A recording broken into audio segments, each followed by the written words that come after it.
Hi again, this is Don Gertz and Greg DeMarco, and we're here with Greg and Don's excellent adventure, the sales conversation. And we've had a couple previous conversations, and if you missed them, we talked about connecting with people, standing out.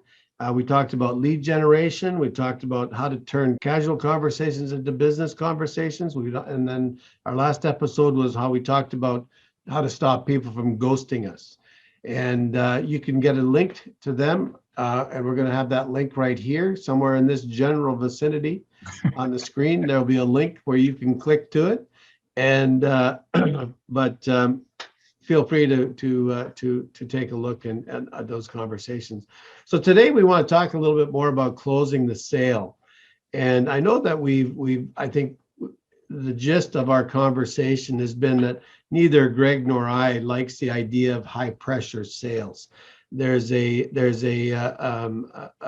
funny clip that Robert De Niro has. He's a car salesman, and it's his interaction with a couple with this couple, and near the end of it, he gets frustrated and he doesn't deal with the conversation or try to close in the way that either Greg or I would. So there's different ways that you can close a sale. One is what you call high pressure, and the other is I like to think of closing the sale as I'm guiding my client to making a good decision, and that's kind of how I look at it. I believe that if I provide the proper information and give them good advice and discuss what happens if this happens or that happens, go through all the different scenarios, that they're better able to make a good decision. So closing the sale for me is my buyer or seller making a good decision. How about you, Greg? What's your approach on closing a sale? Well, it's funny we're talking about this because whenever in the past, especially when I was younger sales guy, and we had to talk about closing the deal or role playing and stuff like that, I used to get really nervous and, oh my God, I'm under pressure. And I think that's the biggest problem, I think, is that we put undue pressure on ourselves, right? Because it is just a conversation. Like, let's face the facts. That's all sales really is. It's a conversation. So there's lots of stuff out there on the internet now that talks about the story and, the customer journey. And it is about the customer journey and how they take it. It's how you take them down the path to make that decision. And it all starts at the beginning with the conversation, like we talked about before. But when it gets down to when you're talking to somebody and you're getting to know them, you're understanding what their challenges are and what frustrates them and what their fears are. So when you finish with that side of it, where you're kind of, making sure you understand what they're saying, that's when it kind of tilts into the, I really want to help you, Don. And I believe, well, it doesn't matter what I think, but what my clients tell me is this has worked for them. And then I go down a conversation about how it would feel for them to have this problem solved by my solution. And in the end, it's all about just basically the lines I've used, I don't even think they're lines. It's just, does that sound fair enough? So can we take the next step together? These are the kinds of things I say to them. I've had to sit down and think about it, Don, because I'm not thinking of it as a close. You know what I mean? It's just a conversation. So, but those are usually what I end up saying. Does that sound fair enough to you? Can we take our next steps together then? Let's get you situated so we can get started on this right away. Yeah, and that's kind of how I get into it, Yeah, no, I like that. I like that approach. I think, when I'm with a client and I'm thinking about, whether or not I'm asking them, are you ready to move forward? And then basically I just say, I'm ready to go to work for you. Can I go to work for you today or tomorrow? Well, like if I'm working for a seller, I have to make that sale of listing their house first. That's the first sale I have to make. And then the next sale after that is the sale of the house. So there's a whole series of smaller sales that you actually, or that you have to make. But the first big one is listing the house. So, you just want to, and I think that comes down to your personality. What's your personality style? Like what, how do you want to, how do you prefer that they move forward? And I think one of the objections that people have is that they want to think about it. So. Yeah. And being like we talked about it previously, I'm tend to be a high C, or I'm a high CS or a high SC depending on my mood. But when I'm in my C mode, I'm the guy that's analytical, and I want to ask those questions, and I want to think about it. But so I really I let that one go, because oh yeah, of course they want to think about it. But then there's other types of buyers. There's other types of sellers. Some types of buyers, they're what you call the impulse buyer. They're ready to go. If they like you, they want to do the deal right now. Okay, let's go.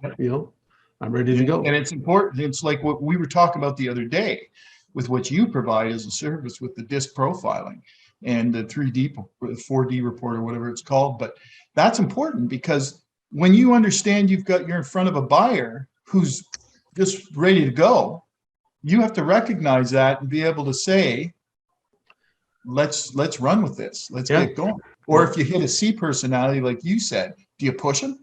When they say, do you want to think about it? Do you push them? Like, what's that going to do to a C personality? Well, they're going to hold on a minute here. Yeah. They're going to back way up. They might not do that physically, but they're in their head, they're going to say, like, get away from me, kind of thing. But I think that it's important to recognize who your buyer is and what they're, to recognize that they are ready to buy, or they're ready to make that commitment. And because if we don't recognize it, you can walk away and you've lost the deal, right? Yeah, So no, that's huge. That's a big part of it. Yeah, that's a really big part of it. Yeah, I've made that mistake, and that's not pressure. That's just helping somebody make a decision. So, like, are you ready to make a decision today? I mean, it's not. But you have to. But the thing is you have to recognize that when you're in the seller seat, you have to be able to recognize when it's kind of like that poker thing. You know when to hold them, when to fold them, and all that kind of stuff. You have to recognize when somebody's ready to make that purchase. But equally, you have to recognize, where they're at, and you have to be where they're at in order to get them to make that right decision for them, not you. And that's where I think a lot of salespeople make the mistake, where they push when they shouldn't be pushing, or being supportive. And that's crucial in making that, in being able to help your buyer make the right decision for them. Yeah. That's got to be at the center of it, where it's the right decision for them. I'm reminded of I went to an electronics store, and I had my wallet in my hand, and I said, I want to buy a TV, something like that. And that whoever I talked to, I don't remember exactly who I talked to, but that person didn't recognize those buying signals. Wallet in hand, I want to buy a car. Yeah. I want to buy something today. How soon can you deliver it? Those are buying true buying signals. Yeah. Yeah. And I've had a similar experience in the boat business, where it was me, because I was so trained to, well, I've got to talk about this and I got to talk about that before we can make a decision. But no, they made the decision. Yeah, I've been looking at this type of boat for the last year, and now I'm ready. Yeah.